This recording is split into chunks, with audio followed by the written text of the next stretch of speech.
especially on horizontal bar. That's a long drop when you miss the bar.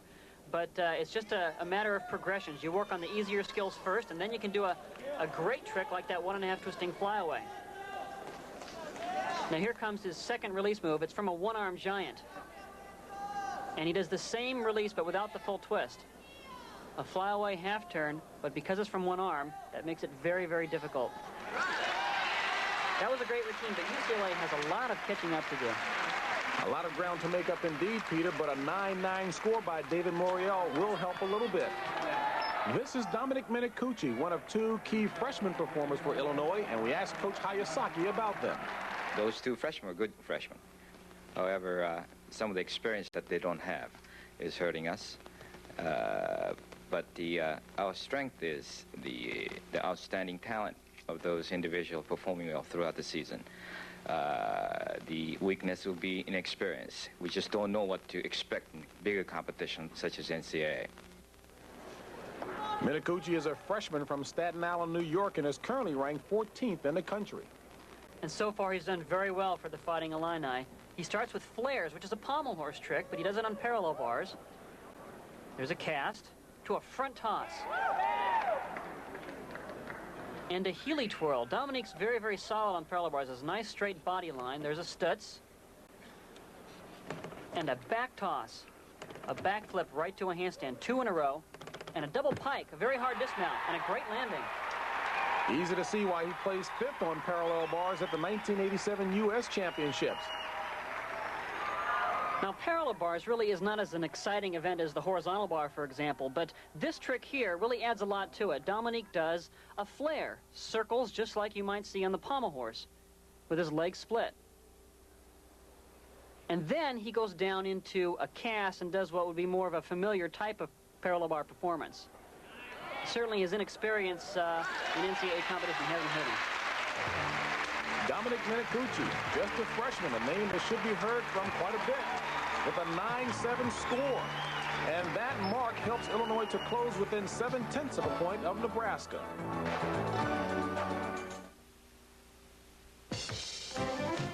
It's time now to announce this week's Haviland Supreme Cool Under Fire winner. He's Lafayette. Why we had so much success was that we, as far as the guys on the teams, put a lot of the old college rivalries behind. Bart Connor was from Oklahoma, and of course I'm from Nebraska, and guys from UCLA, Peter and Mitch and Tim, and I think we put those things behind us and we competed as Team USA, and I think that's probably why we had a lot of success. And there are reminders of that success posted all over Lincoln, inspiring Nebraska's future Olympians. The battle heading into rotation 5 is between Nebraska and Illinois. Nebraska will be on the parallel bars, Illinois the high bar, and UCLA the vault. Mark Warburton will try to keep the Nebraska momentum going with his effort on the parallel bars. And Mark's another strong performer in this event. That's a glide, straddle up right to a handstand, pirouette in. There's a stutz, front uprise, and this is another Healy twirl. It's been done quite a bit throughout the competition. Back toss, right to a handstand. And a straddle cut to another. So far, he's got no mistakes, and Nebraska knows they have to get another solid routine out of Mark. And a perfect double tuck dismount. And it looks like the momentum that Nebraska has developed is continuing strong, Peter. Excellent effort by Mark Warburton.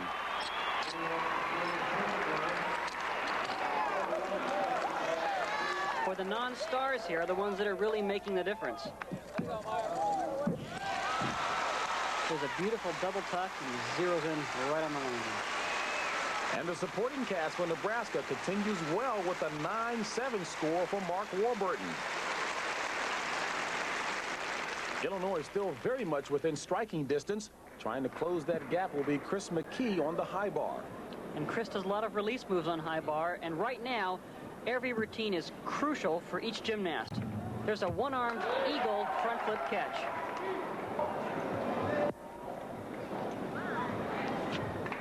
Quite a few giants there. A hop into inverted giants, into eagle giants. Very difficult skill. There's a one-arm giant. Now he's getting ready for his dismount. A double layout. Perfect landing. They need that score. And Chris McKee, rising to the challenge, keeps the pressure on Nebraska with an outstanding effort on the high bar. Now let's see this mount. He does a Stalder, then does a one-arm giant, but turns to what we call the eagle grip. Very awkward position for the hand, and immediately does a front straddle flip and catches the bar. Very blind and very difficult. A fearless routine that nets a 9.80 for Chris McKee. Up next for Nebraska, Tom Schlesinger, co-champion on the parallel bars from last year with his teammate Kevin Davis. And JB, what really impresses me about Tom is that he's always tough under pressure. When the going gets tough, Tom Schlesinger gets going. There's a straddle cut from a peach, a stutz to a handstand, a front uprise, right into a Healy twirl. Nicely done. Straddles his leg into a pirouette, down to a V. So far, so good. This will really help Nebraska to maintain that lead. There's a back toss, another back toss right to a handstand, and a double pike. Took a step, but that's a great routine, and we'll get a very good score. You talked about Schlesinger loving the pressure. He handled it well that time, Peter. Let's take a look at his last sequence. He does two back tosses right to a handstand. That's a back flip right up to a handstand. Does another one and gets a lot of elevation off the bars. Now he dismounts with a double backflip in the pike position, which is significantly harder than double tuck. Takes a step, but that's just a minor deduction. Only a minor one indeed, Peter. A 9.8 for Tom Schlesinger. And a real critical spot now for freshman Emilio Marrero of Illinois, about to perform his routine on the high bar. And he does a very big trick. It's a one-arm reverse heck, one of the most difficult skills done on horizontal bar. Comes up right here. Up over the bar. Oh, he missed it. That's a big loss. Now, how long will he be given before he gets back up on the high bar? Well, he has 30 seconds to get back up, which is plenty of time. But this is a major deduction. They need this score. Just doesn't get his hand on the bar. He's trying to get both hands on the bar, but only had one that was within striking distance. Now we'll see what he does to finish off the routine. When you fall off, that's a mandatory 5/10 deduction, but since usually something goes wrong before then, they might lose a couple extra tenths. Oh, he's doing it again. Oh, and he missed it again. This is terrible. This score will be thrown out, and so this score really won't count, but this score could have been maybe a 9.8 or a 9.9, and they could have really used that to stay up there in the team competition. Especially keeping in mind how consistent Nebraska has been. Absolutely. They're not going to give up any points. Everybody's got to hit now. There's a full pirouette to some nice inverted giants. Now setting up for his dismount. Double layout. Well, he was really shaking on that. And a very tough outing for the youngster from Illinois. Let's take a look at that second misrelease skill. He does the one-arm reverse hack, but he just gets too far away from the bar, and there's just no way he can grab it. That's a long drop. And two falls by Emilio Marrero. That's an 8.25, a missed opportunity for Illinois to close the gap on Nebraska. It's an event that can cause for some major deductions. Junior Mike Everson, plagued with the wrist problem, gets set for his high bar routine. Mike was a top recruit out of Bartlesville, Oklahoma, and he's been plagued with a lot of wrist problems. His wrist has been in a cast for just about 2 seasons, and he's never really had a chance to really reach his potential. He's out of it now, and he's looking very good. There's a one-armed finger, a one-armed flyaway half turn. It's a blind change and stoops into his dorsal grip requirement. You have to do a skill like an eagle or an inverted giant here. Now setting up for his dismount. Double layout. Great landing. Just one of those days for Nebraska, Peter. Oh, they work hard for this.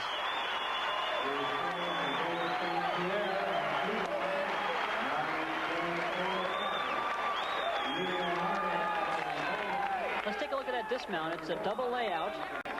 You really have to wind up on these giants to get enough speed and rotation for the dismount. There's a good double layout. Little hop at the end, but he'll score well. Mike Everson contributes a 9.75 to the Nebraska cause as they just keep rolling along.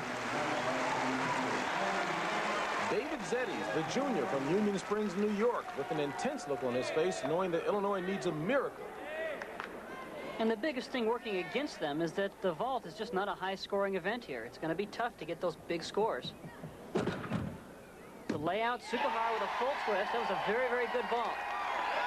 Peter, this has been a very good meet for Illinois, and the team has to be pleased with the showing here. Well, that's right. It's been 30 years since Illinois has won an NCAA title in any sport. They've come a long ways. But coming into Lincoln, knowing what they were up against, they still have to be pleased. Besides, this is a young team, and key players are all returning. They've got a great future ahead of them. And a solid 9.65 for Zeddies. All right. Good meet, guys.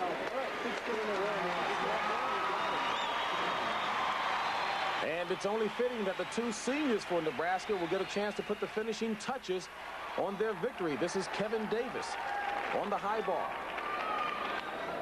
Now, Kevin does a big trick, a one-arm reverse heck. That's the skill that Marrero missed twice. Let's see if Kevin can make it. One-arm giant sequence. And here it comes. One-arm giant, a one-arm Tkachev, and he makes it.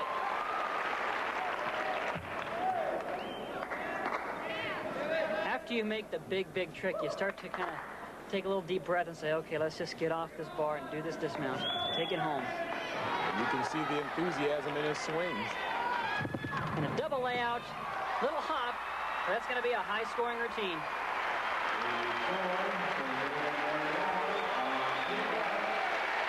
Kevin Davis needs a 9-2 to wrap it up, and it looks like he's done better than that. Oh, no question, he'll get that. You know, sometimes when you see someone like Marrero make a mistake on the skill that you're going to do, you tend to think about it, and you're a little bit more aware of it when you try it. And maybe that's what happened here with Kevin. He made it without any problems.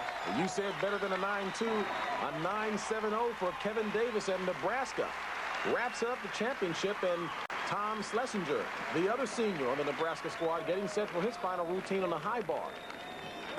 And it really doesn't look like Tom realizes that they're going to win. I remember back in 1984, Tim Daggett locked up the team victory. I was up next, but no one told me that he locked it up. And so I still felt all that pressure. And he's hitting just right. Perhaps it is good that he doesn't know. That helps sometimes. Those are German giants. And now the crowd's going because they know that as soon as he lands, it's locked up. And the icing on the cake for Nebraska by senior Tom Schlesinger.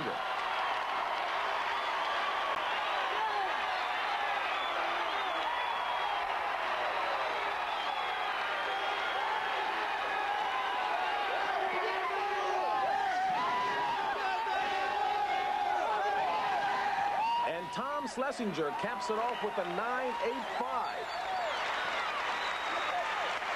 And as you look at the final standings, we'll be back to talk with the champions after this.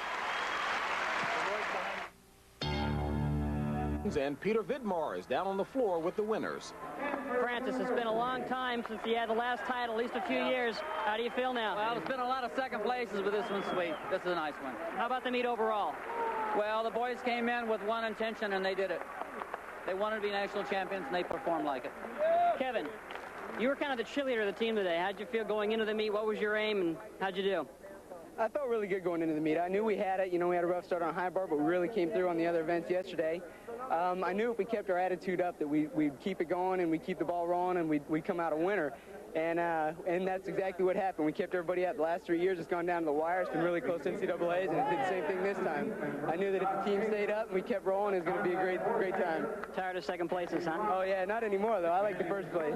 That's great. Congratulations. Thank you. There were other champions crowned this week here at the Bob Devaney Sports Center in Lincoln, Nebraska. Miguel Rubio was the all-around champion and also won the high bar competition with this performance. And he's only a sophomore. Miguel did some great release skills, nice one-arm sequences, but I really loved his dismount. He did probably the highest triple backflip I have ever seen off the horizontal bar.